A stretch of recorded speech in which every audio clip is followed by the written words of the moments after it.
Elias Thorne scanned the valley floor, his leather map case cool against his buckskin shirt. He needed to find the old surveyor's marker, the one carved into granite by a man long dead. A recent rockslide had scoured the northern ridge, erasing a century of landmarks in a single afternoon.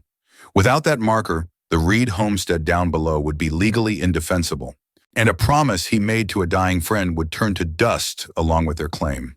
The air was thin and carried the scent of pine and shattered stone. Elias adjusted the strap of his transit case on his shoulder, the weight of familiar comfort.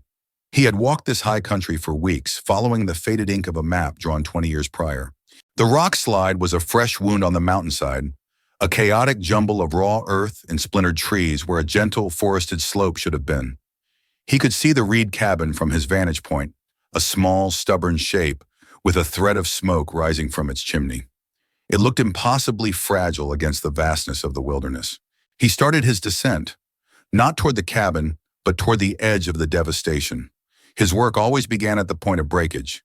He spent the rest of the day walking the perimeter of the slide, his boots sinking into the loose soil. He was looking for anything familiar, a uniquely shaped outcrop of rock, a stand of ancient aspens spared by the slide, anything that might align with his old map. The sun began to dip below the western peaks, painting the sky in shades of orange and deep purple. He found nothing. The mountain had wiped its own slate clean. Frustration was a luxury he could not afford. Patience was a tool, same as his compass. He made a small, neat camp near a stream, the fire a small point of defiance in the growing dark. Sleep would not come easy. The image of the small cabin, so vulnerable in the valley below, was burned into his mind. He was not just looking for a rock. He was looking for the anchor that held a family's world in place. That trust was a foundation as vital as any stone. It was also just as easily buried. The next morning, a boy appeared at the edge of his camp. He could not have been more than 10, with serious eyes and hair the color of wheat. He held a single-shot rifle that seemed too large for his small frame, and he held it with an unnerving stillness. Elias did not move, keeping his hands visible near his coffee pot. The boy watched him, his gaze taking in the surveying equipment, the worn bedroll, the lack of a pistol on his hip. He did not look like a drifter, nor a prospector. He looked like something else, something the boy had no name for. "My name is Elias Thorne. I was a friend of your father." The words felt simple and true, but they hung in the quiet air like smoke. The boy's expression did not change. His name was Jacob Reed. He didn't mention friends from the mountains. Elias nodded slowly, understanding the wall of suspicion he was facing. Jacob was a quiet man. He kept his circles small. Elias pulled a worn leather pouch from his pack. Inside, wrapped in oilcloth, was a geode, split perfectly in half. He held one half out. "Jacob gave me this years ago. Said it was a promise between us. He kept the other half." The boy's eyes flickered toward the geode, a flicker of recognition, but his guard remained. Anyone listening in the dark feels the weight of a child's mistrust. That geode was a receipt of a friendship the boy knew nothing about. A boy protecting his home as a force as powerful as any rockslide, and just as hard to move. He did not press the boy, Caleb, as he learned his name was. He simply finished his coffee and began his work. He spent the day setting up his tripod and transit, taking readings of the sun, making meticulous notes in his ledger. He ignored the feeling of being watched. He was measuring the world, trying to find a single lost point within it. The work was slow, methodical, a comfort in its precision. He could hear the faint sounds of the homestead drifting up from the valley, the chop of an axe, the low call of a cow. These were the sounds of a life being lived, a life dependent on the invisible lines he was trying to redraw. Late in the afternoon, two men on horseback rode up the trail. They were not from the homestead. They were dressed in sturdy work clothes, but their saddles were new and their rifles were clean. They stopped a respectful distance away, their eyes on his surveying equipment. The lead rider, a man with a thick neck and a confident posture, tipped his hat. "Just admiring the view, friend. Or are you planning on moving the mountain?" His tone was light, but his eyes were not. Elias met his gaze. "Just confirming old lines. Some things are best left where they were originally put." The man's smile tightened. "Some things, maybe. Some things are meant to be improved upon." They lingered for a moment longer, a silent assertion of their presence, then turned and rode back down the valley. The threat was unspoken but clear as the mountain air. A land deed signed by the governor himself means little when men with rifles want to improve things. The lines on a map are only as strong as the people who honor them. Their visit was a reminder that some men carry their own maps. That evening he approached the cabin. He did not go to the front door. He went to the woodpile, which was perilously low. He took his axe and began to work. The rhythmic chunk of steel on wood, a kind of conversation. It was nearly an hour before the cabin door opened. A woman stood there, wiping her hands on an apron. She was slender and tired, but her spine was straight. This was Annalise Reed, Jacob's widow. She watched him for a long time, her expression unreadable. "We have enough trouble without inviting more," she said, her voice quiet but firm. Elias stopped, resting the axe. "I saw the men who rode up here. I know they're kind." He gestured toward the raw gash of the rockslide. "And I know that Jacob was worried about his claim markers long before that slide happened." Annalise's composure wavered, a brief crack in a carefully constructed dam. "How could you know that?" Ellis walked closer then, stopping a safe distance from the porch. He pulled a folded letter from his inner pocket. The paper was worn at the creases, the ink slightly faded. "He gave it to me the last time I saw him 6 months ago." The postmark on the envelope was from a town 200 miles east, dated just before Jacob's death. It was a new piece of the story, one she had not known existed. It changed him from a stranger into a messenger from a life that was gone. She took the letter, her fingers tracing her husband's handwriting on the envelope. She read it there on the porch as the last of the light faded from the sky. The letter spoke of their old friendship, of shared work surveying the territories years ago. Then it came to the point. Jacob wrote of subtle pressure, of livestock wandering off, of a neighbor selling out for a low price to a timber company. He mentioned Silas Blackwood, the owner, a man buying up the whole valley. Jacob feared his boundary markers. The ones in the high country were vulnerable. He was asking Elias, the best surveyor he knew, to come and verify them before it was too late. He wrote, "The old witness tree is the key, the one with my father's mark." Annalise looked up from the letter, her eyes filled with a new and terrible understanding. Her husband's death, a supposed accident while clearing timber, now seemed less like a tragedy and more like a consequence. That letter wasn't just a friendly note, it was a warning from the grave. "This changes things," she said, her voice barely a whisper. She finally looked at him, truly looked at him, and saw not a threat, but an ally her husband had sent. "You should come inside. The wood can wait. Anyone who has ever received a letter from the past knows its power. It can turn a stranger into family. A single piece of paper can be heavier than a mountain of stone. It can hold the weight of a life and the shape of the future." The inside of the cabin was sparse but clean. A fire crackled in the stone hearth, casting a warm glow on the simple wooden furniture. Caleb sat at the table, watching Elias with the same guarded intensity, but the rifle was gone, leaning in a corner. Annalise prepared a simple meal of rabbit stew and cornbread. They ate in near silence, the unspoken questions hanging in the air between them. After the meal, Annalise brought out a heavy leather-bound journal. "This was Jacob's," she said. "He wrote in it every day." She opened it on the table. Most pages were filled with notes about weather, crop rotations, and the health of his livestock. The ledger from the general store in town would show he bought more ink than any farmer in the county, but scattered among the agricultural entries were strange, detailed sketches.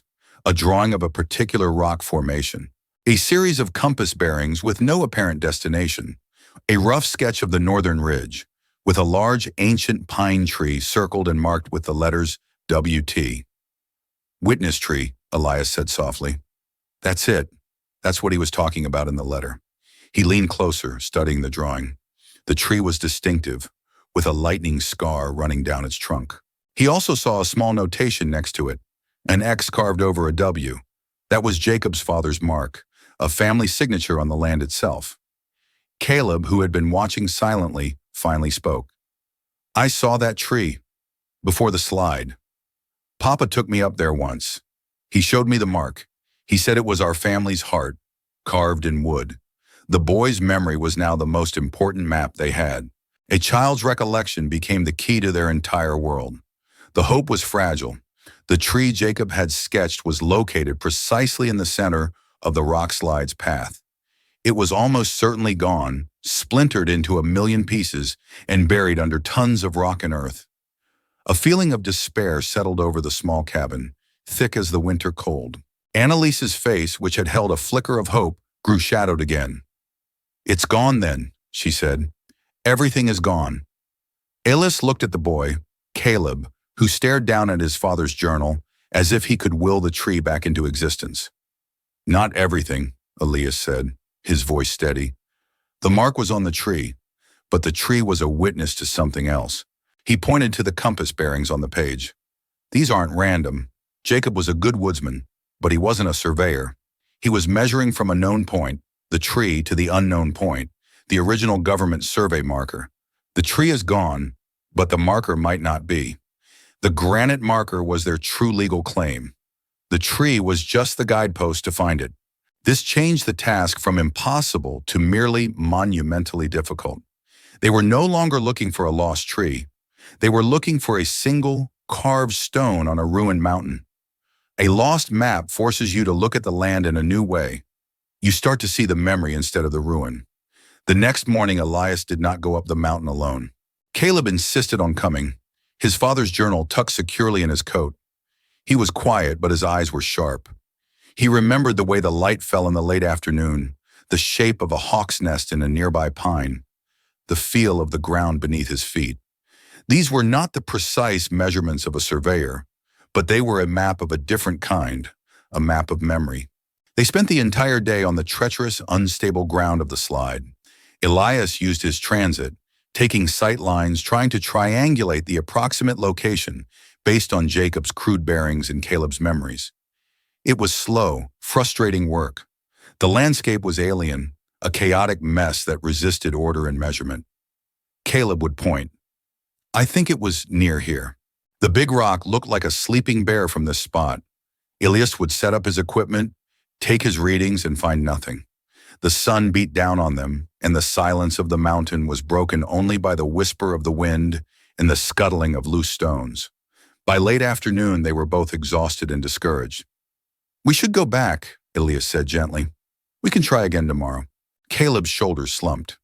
He had so desperately wanted to be the one to find it, to be the hero his father would have wanted him to be.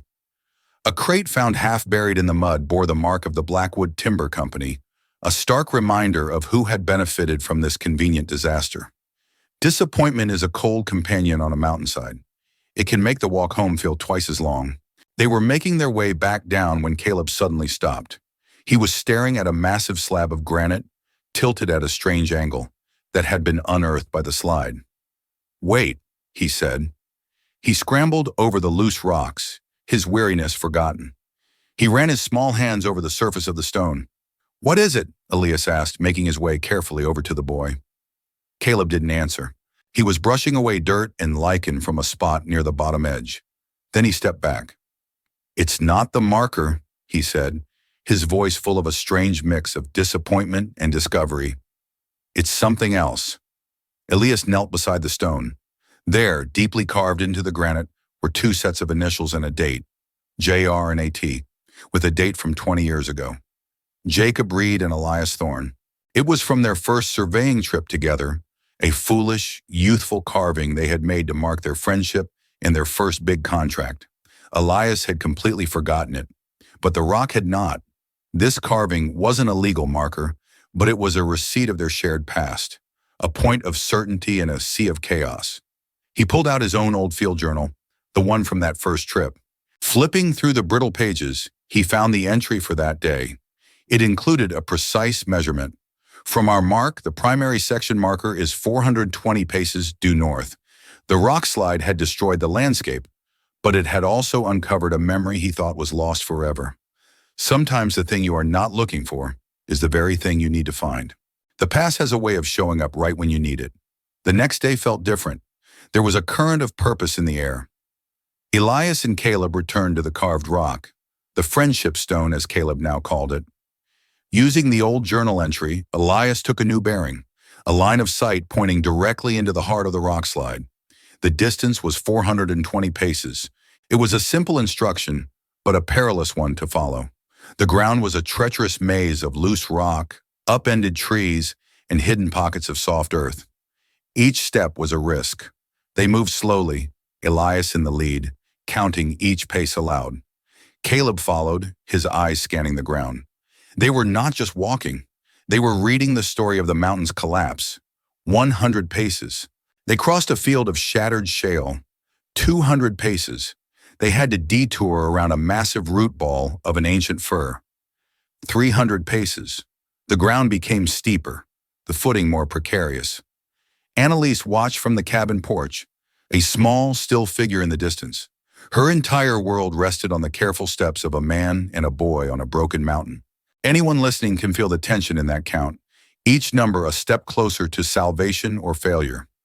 400 paces. They were in the thickest, most chaotic part of the slide. Elias continued to count, his voice steady.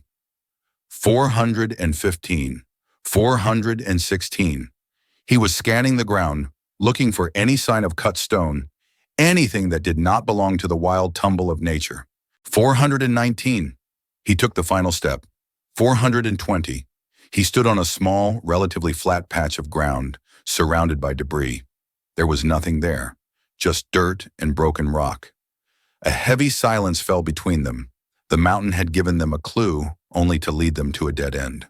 The most painful hope is the one that leads you to an empty place. It is a silence that echoes louder than any sound. Caleb let out a small, frustrated sigh. He kicked at a loose stone near his feet. The stone rolled away, revealing something dark and flat beneath it. Elias knelt, his heart suddenly pounding in his chest. He brushed away the dirt with his hands. It was a flat, square-topped stone, about a foot wide, its surface smoothed by human hands. And there, carved deep into its center, was the unmistakable mark of a United States Geological Survey section marker. It was buried under a thin layer of debris, perfectly preserved, exactly where the old notes said it would be. They had found it. Caleb let out a whoop of pure joy that echoed across the silent mountain. He threw his arms around Elias, all his earlier suspicion and grief washed away in a single moment of triumph. Elias held the boy, a feeling of profound relief washing over him. He looked up, back toward the cabin, and saw Annalise still watching. He raised his hand, a clear signal. She raised hers in return. They had not just found a stone, they had reclaimed their future. The land deed in the county office had a note, claim verified by marker stone at section corner 16. This was that stone. This was their proof. The earth can hide a truth, but it cannot destroy it. Sometimes all it takes is a boy's stubborn hope to brush the dirt away. The celebration that evening was quiet but deeply felt. Annalise cooked the best meal she could with what they had, and for the first time, the small cabin was filled with laughter instead of worry. Elias explained the legal importance of the marker. It was the definitive, government-sanctioned anchor for their entire property claim. With its location now known, he could resurvey the entire boundary line, making their claim ironclad, unchallengeable by Blackwood or anyone else. He would draw a new map, file it with the county clerk, and the matter would be settled. While they talked, Caleb brought out his father's geode, the one with the sparkling crystals inside. He set it on the table next to the half that Elias carried. For the first time, the stone was whole again. It represented two promises, the one between Elias and Jacob, now fulfilled, and a new one, unspoken, forming between Elias, Annalise, and Caleb, a promise of shared purpose, of a future built together. That night, Elias did not return to his camp. Annalise made him a bed by the fire. It was a gesture of complete trust, an acceptance into the small circle of her family. Anyone listening can feel the warmth of that fire, a stark contrast to the cold mountain outside. A family is not just made of blood, it is made of promises kept and burdens shared. The next week was one of methodical work. Elias walked the entire property line, a distance of several miles with Caleb as his assistant. He drove new wooden stakes, marked boundary trees, and made meticulous notes. He was not just drawing lines on a piece of paper. He was rebuilding the walls of their world, making them visible and strong. Caleb learned to hold the surveyor's rod, to listen for instructions, to see the land not just as a home, but as a series of angles and distances. a geometry of belonging. He was learning the language of his father's friend, the language that would protect his home. Annalise watched them work, a sense of peace settling over her for the first time since Jacob's death. She saw the easy companionship that had grown between Elias and her son. She saw the way Elias looked at the land, with a respect and understanding that reminded her so much of her husband. He was a quiet, steady presence, a man who did not offer empty words of comfort, but who built security with his own two hands. The Trading Post ledger in town showed that Jacob Reed had bought 300 feet of steel chain the month before he died. Annalise now understood he was planning to survey the lines himself. He just never got the chance. There is a unique quiet that comes after a long storm. It is the sound of things being carefully put back in their place. When the new survey map was complete, drawn in crisp, confident ink, Elias knew he had to go to town. It was a 2-day ride to the county seat. He needed to file the map and the official report with the clerk.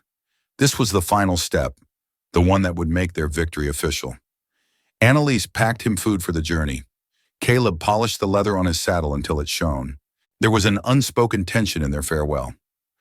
The town was Blackwood's territory. Filing the claim would be a direct challenge to the most powerful man in the valley. Before he left, Annalise pressed a small, carved wooden bird into his hand. "Jacob made this for me when we were first married," she said, "for luck."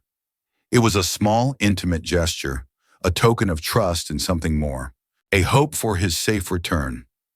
Elias closed his hand around it. "I'll be back in 4 days," he promised. He rode out of the valley as the sun was rising, the new map tucked safely in his saddlebag. He was no longer just a surveyor fulfilling an old promise.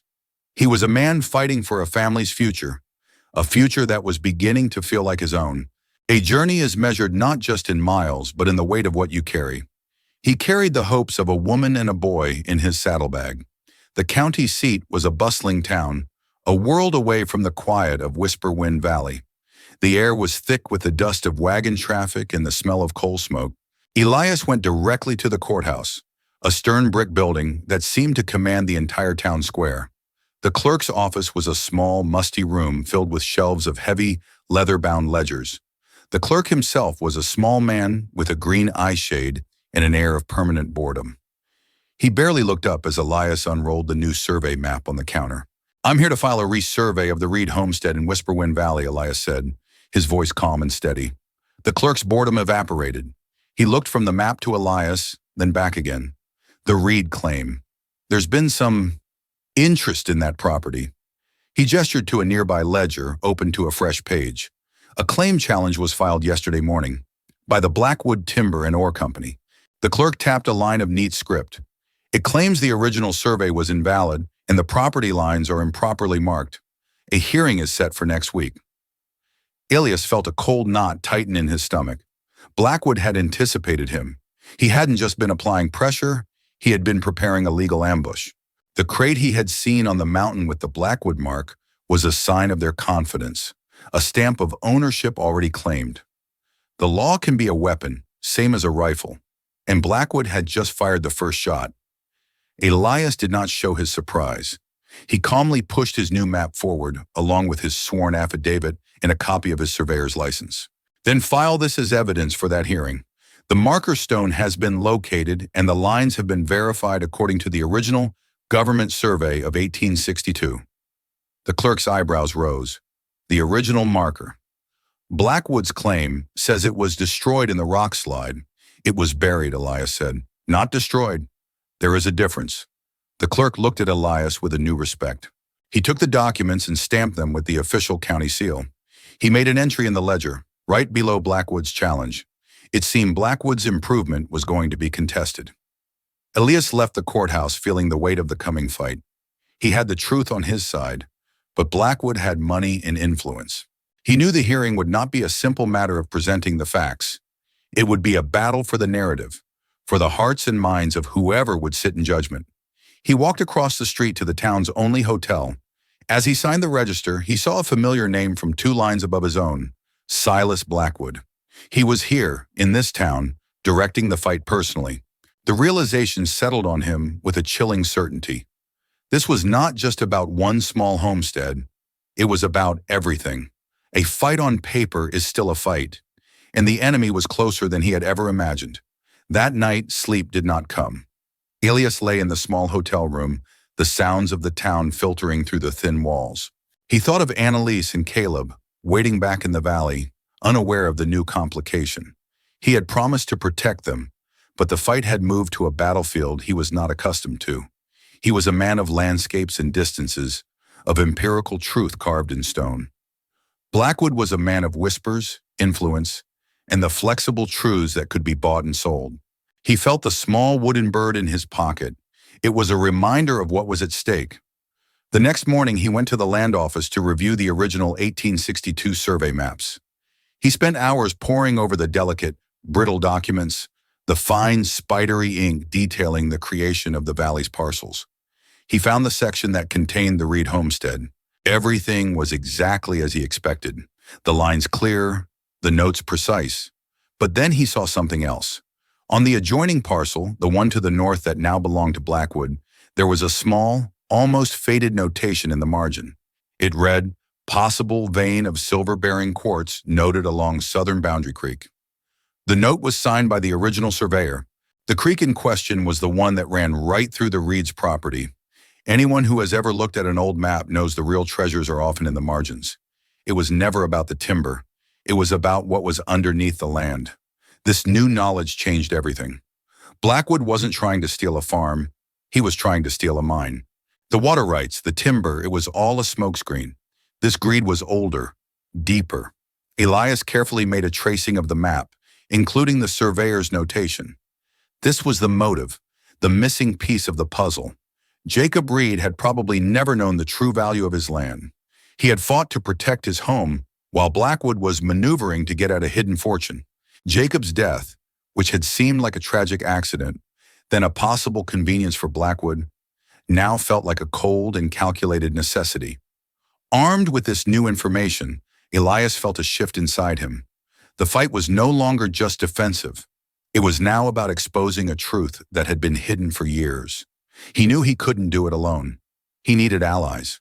He thought of the other farmers in the valley, the ones Jacob had mentioned in his letter who had sold their land to Blackwood for low prices.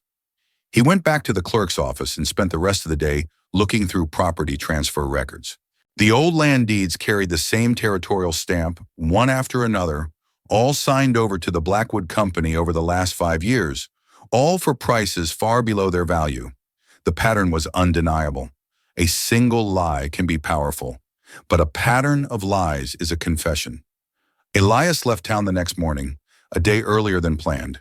He rode hard, the new evidence secured in his map case. The knowledge of Blackwood's true motives felt like a physical weight. He was no longer just a surveyor, he was a witness. When he arrived back at the homestead, the relief on Annalise's face was quickly replaced by concern when she saw the grim set of his jaw. Caleb ran out to meet him, his questions tumbling out. "Did you file the map? Is it safe now?" That evening, by the light of the fire, Elias laid everything out. The legal challenge, Blackwood's presence in town, and the secret hidden in the margin of the old map. He showed them the tracing of the surveyor's note about the silver. Annalise stared at the words, her hand going to her mouth. "All this time," she whispered. "We were living on it and never knew." The knowledge was staggering. It recontextualized every hardship, every threat. It wasn't random cruelty, it was calculated greed. The old journal of Jacob's father mentioned the knowledge settled in the small cabin, not like a revelation, but like a shroud. It was a cold, heavy truth that reordered the past and made the future terrifyingly uncertain.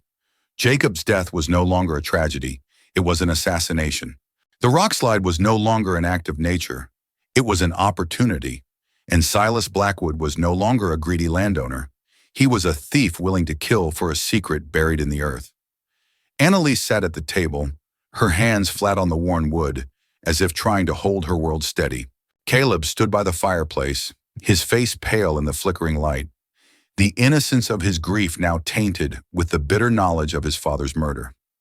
The old journal of Jacob's father mentioned that the creek sometimes ran gray after a heavy rain, a detail that meant nothing at the time. Now it was a clue, a piece of a story they had never known how to read. The silence was broken by the sound of the wind rising outside, a low moan that seemed to carry a warning. Elias looked from the woman to the boy. He saw their shock hardening into something else, something cold and resolute. He had come here to draw lines on a map, to fulfill a promise made in a time of peace.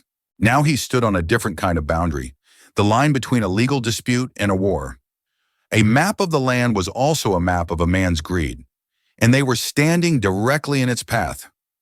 "We have to leave," Annalise said, her voice a strained whisper. "We can take what we can carry and go to my sister's in the next county. He will not stop now. He knows we know." Elias shook his head slowly. "No, that's what he wants. He wants you to run. If you run, you abandon your claim. He wins. This is your land, Annalise. Jacob died for it. We are not giving it to the man who killed him."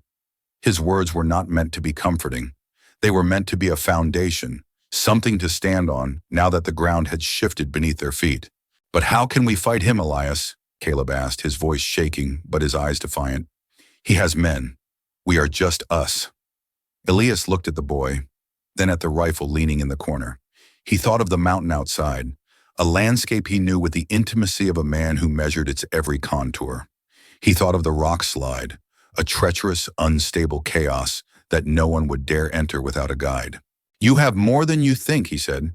"You have this cabin, you have the high ground, and you have the mountain.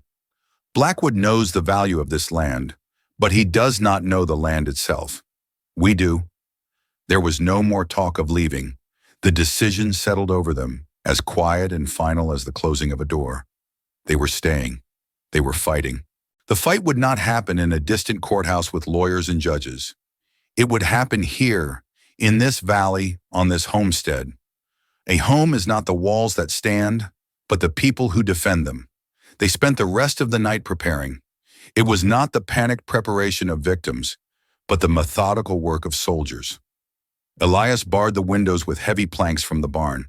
Annalise packed what little food they had into sacks that could be moved easily and checked the state of their ammunition.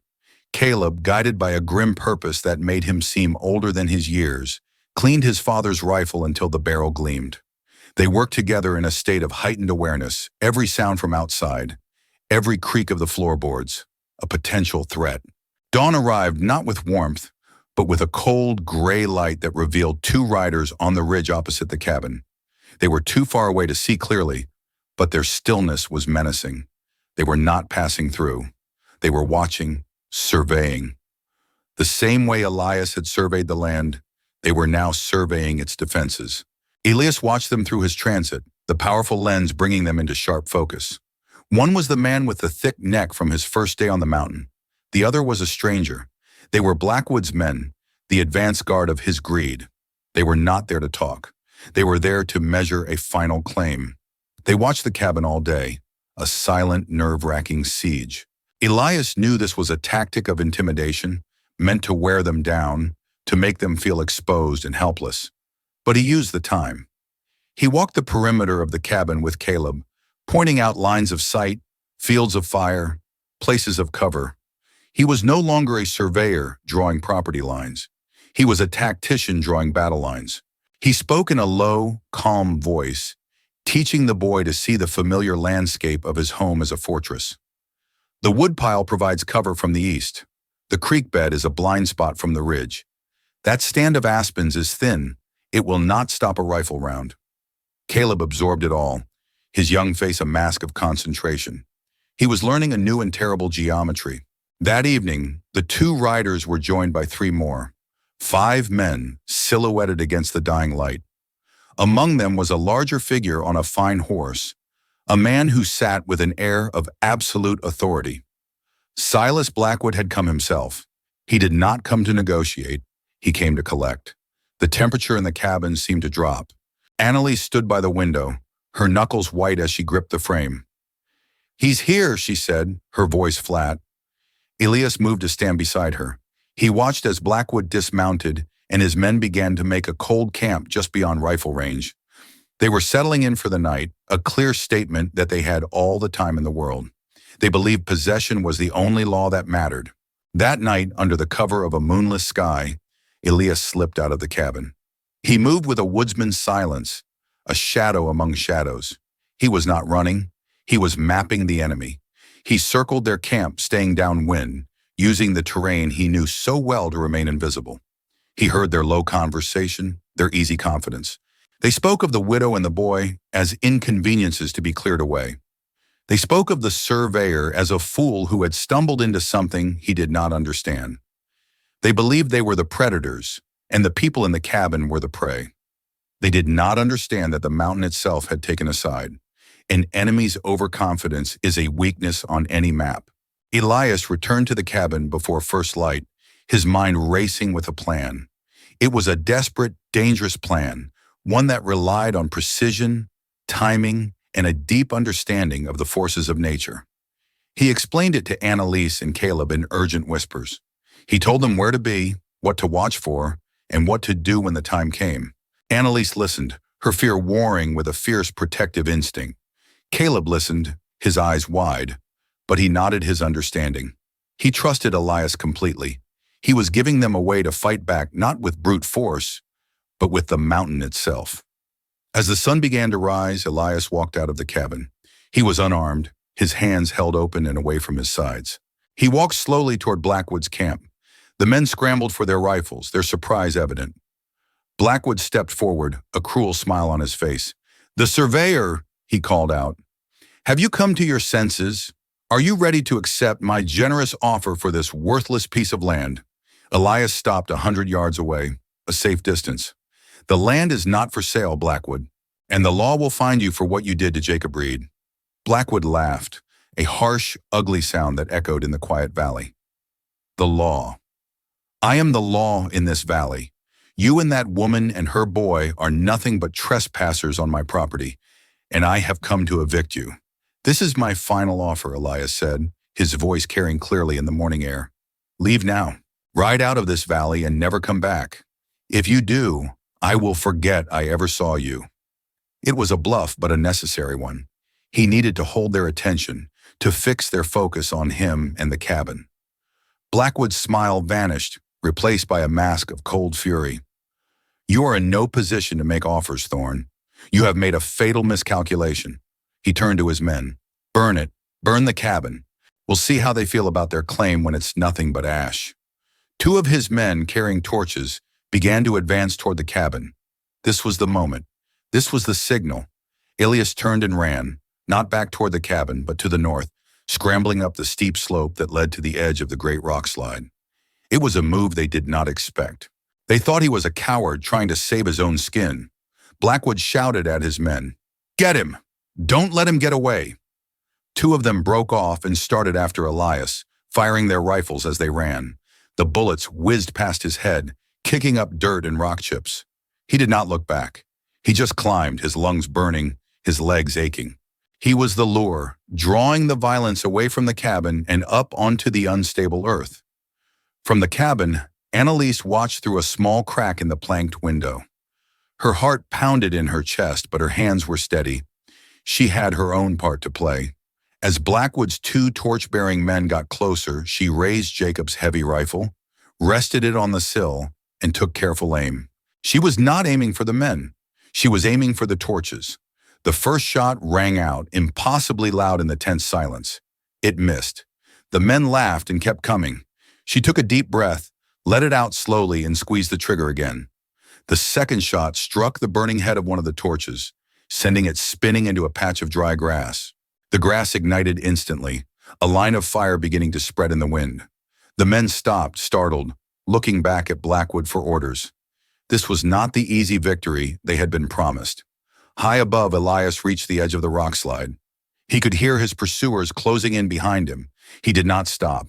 He ran out onto the treacherous, shifting sea of stone and dirt. It was a landscape he knew, a place of broken physics and precarious balance. He knew the safe paths, the solid-looking rocks that would shift under a man's weight, the soft patches of earth that were little more than traps. He moved with a surveyor's precision, each footstep deliberate. His pursuers were not so careful. They followed him onto the slide, their heavy boots dislodging stones, their progress clumsy and loud.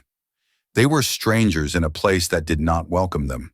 From his own vantage point, hidden in a small outcropping of rock on the far side of the valley, Caleb watched the drama unfold. He held his father's journal, open to the page with the sketch of the witness tree. Next to it were a series of notes Jacob had made about the stability of the northern ridge. He had written about the deep fissures in the rock, the way the spring melts made the ground heavy and loose. He had been worried about a slide long before it happened, and he had identified the key points of instability. Caleb's job was simple and terrifying.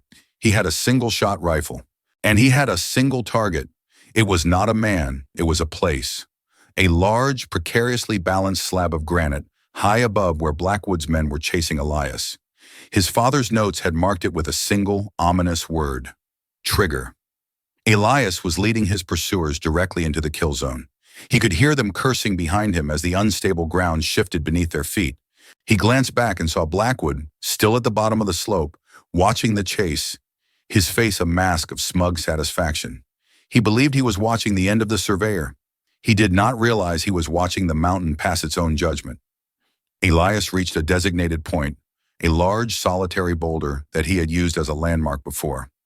This was his signal. He raised his hand, a quick, sharp gesture. Across the valley, Caleb saw the signal. His hands were sweating, but his aim was true. He had fired this rifle 100 times with his father. He knew its weight, its kick, its voice. He lined up the sights on the dark fissure just below the massive granite slab his father had noted. He said a silent prayer. He squeezed the trigger. The crack of the rifle shot was small against the vastness of the mountain. For a moment, nothing happened. Then a puff of rock dust exploded from the fissure. A low, grinding groan echoed across the valley, a sound that came from the very bones of the earth. The massive granite slab shifted slowly at first, and then, with a terrible gathering speed, it began to slide. It did not create another massive rock slide. It was more focused, more precise. It was a targeted avalanche of rock and debris, a river of stone that poured down the exact path Jacob Reed's notes had predicted. The two men chasing Elias had no time to react. They looked up at the sound, their faces frozen in terror, before the wave of rock and earth consumed them. Elias, safe on his solid boulder, watched the horrifying spectacle. He had used his knowledge, his friend's knowledge, to turn the mountain into a weapon. The rumbling subsided, leaving a cloud of dust and an unnerving silence. Down below, Blackwood stared in disbelief. His confident smirk had been replaced by a look of pure shock, which quickly curdled into rage and a dawning fear. He saw Elias standing unharmed on the rockslide. He saw the fire now spreading, cutting off the direct path to the cabin. He saw his two other men looking from the dust cloud to him, their confidence shattered. His perfect plan had collapsed into chaos. He was no longer the master of this valley. He was just a man, standing on a mountain that was actively trying to kill him. He looked up at Elias, his face contorted with hate. He raised his rifle and fired, the shot wild and desperate. Elias dropped down behind the boulder, the bullet ricocheting off the stone with an angry whine. The fight was not over. Blackwood began to climb, making his way onto the rock slide himself, his rage overriding his caution. He was coming to finish the job himself. Elias knew he could not stay where he was. He began to move, deeper into the slide, using his knowledge of the terrain to stay one step ahead of the man hunting him. It was a deadly game of cat and mouse played on a board that could collapse at any moment. Annalise and Caleb could only watch, helpless. They had played their parts. The rest was up to Elias. The fire Annalise had started was now burning fiercely, a wall of smoke and flame that kept Blackwood's remaining men from approaching the cabin. It was a barrier, a boundary line drawn not with ink, but with fire. Inside that fiery circle, two worlds were safe. Outside on the broken mountain, the final battle for the valley was being fought between two men, one who saw the land as something to be owned, and one who saw it as something to be understood. Elias moved through the chaos of the slide, his surveyor's mind automatically calculating angles, judging stability, finding the path of least resistance. He could hear Blackwood behind him, crashing through the debris, his movements clumsy and loud. Elias was not trying to escape. He was leading Blackwood to a specific place, the place where he and Jacob had carved their initials into the granite slab, the friendship stone. It was tilted at a precarious angle, held in place by a tangle of uprooted trees. Below it was a steep drop-off, a miniature cliff created by the slide. He reached the stone and crouched behind it. He waited. He could hear Blackwood's labored breathing as he drew closer. "He's just a surveyor," Blackwood snarled, talking to himself, his voice raw with effort. "Just a dirt scratcher with a map." He appeared over a ridge of loose rock, his rifle ready, his eyes scanning for any sign of movement. He saw the carved initials on the stone. He saw Elias. He raised his rifle, a triumphant sneer on his face. Elias did not move. He simply kicked a small wedge-shaped stone that was helping to brace the massive granite slab. It was a small action with a huge consequence. With the wedge gone, the delicate balance was broken. The friendship stone groaned, shifted, and began to topple forward. Blackwood had just enough time for his eyes to widen in alarm before the massive slab of granite slid past him, missing him by inches. But the ground he was standing on, already loose and unstable, gave way completely. He cried out as he fell, not a long fall, but a hard one, his body tumbling down the steep drop-off to land in a heap on the sharp rocks below. His rifle clattered down after him. Elias looked over the edge. Blackwood was alive, but one of his legs was bent at a sickening, unnatural angle. He was broken, trapped at the bottom of a pit of his own making, his reign over the valley ending not with a bang, but with the snap of a bone. The silence that followed was profound. The fire crackled. The wind whispered through the pines. Down below, Blackwood's two remaining men, seeing their leader fall and their escape route cut off by the fire, simply dropped their rifles, mounted their horses, and fled. They were hired guns, not loyal soldiers. Their fight was over. Elias made his way carefully down from the slide, his body trembling with adrenaline and exhaustion. He did not go near Blackwood. He walked back to the cabin. The door opened before he reached it. Annalise ran to him, her face stained with tears and smoke. Caleb was right behind her. They did not speak. There were no words for what had just happened. Annalise simply held on to him, a silent acknowledgement of the terrible price of their victory. In the days that followed, a quiet order began to reassert itself. The county sheriff, alerted by the fleeing gunman, rode up to the valley.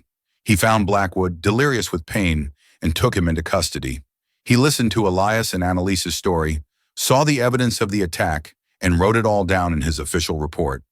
The investigation that followed would uncover the full extent of Blackwood's crimes, including the circumstances of Jacob Reed's death. The other families hearing the news found the courage to file their own claims, their cases bolstered by the downfall of the man who had intimidated them for so long. Justice had come to the valley, not in a courthouse, but on the scarred face of a mountain.